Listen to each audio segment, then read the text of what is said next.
I think one of the great things about an event like this is it brings together a lot of key players in the region, and I'm delighted to see that the North East is really committed, the business community here, really committed to looking at the opportunities that there are for renewables in particular, but not just, also for oil and gas, and also for energy saving. And all of those sectors are going to see growth over the next few years.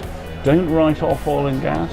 All of these sectors have got a good future, and the North East is very well positioned to benefit from them. Well, we've put energy as a key plank of our strategy, largely because we see the region as a very important player in the national energy generation supply chain. We're very keen and very interested to contribute to the debate that the region and the country is having around how we meet the needs of businesses. It was really interesting how a lot of the speakers picked up on the need for a balanced energy mix going forward, so we can't rely on just one source of power generation for the future.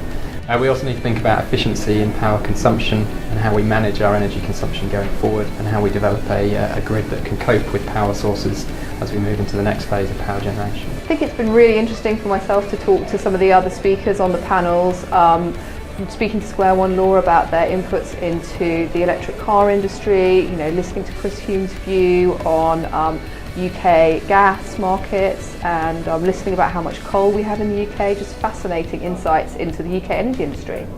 Well, I think the highlights were really understanding better some of the big issues, because often we look at it purely about what's the impact of that bill when it lands on our doorstep, rather than all the various parts that go into that.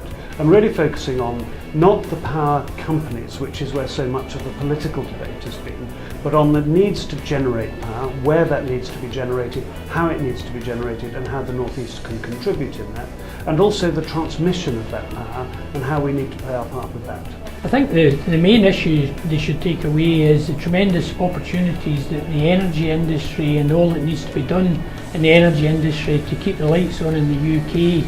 And we have the supply chain here in the North East of England that can really make those significant changes in the energy infrastructure to meet future energy needs. The UK's current energy policy has to balance a whole series of goals. It's got to try and keep the lights on, that's absolutely fundamental. It's also got to try and give us some energy security, and it's got to tackle climate change. We can't go on emitting carbon into the atmosphere, creating more global warming and creating all the problems that will go with that. So those three goals, so often called the energy trilemma, I think it is the case that we can do all three of those things, and we can make sure that consumers get a fair deal as well.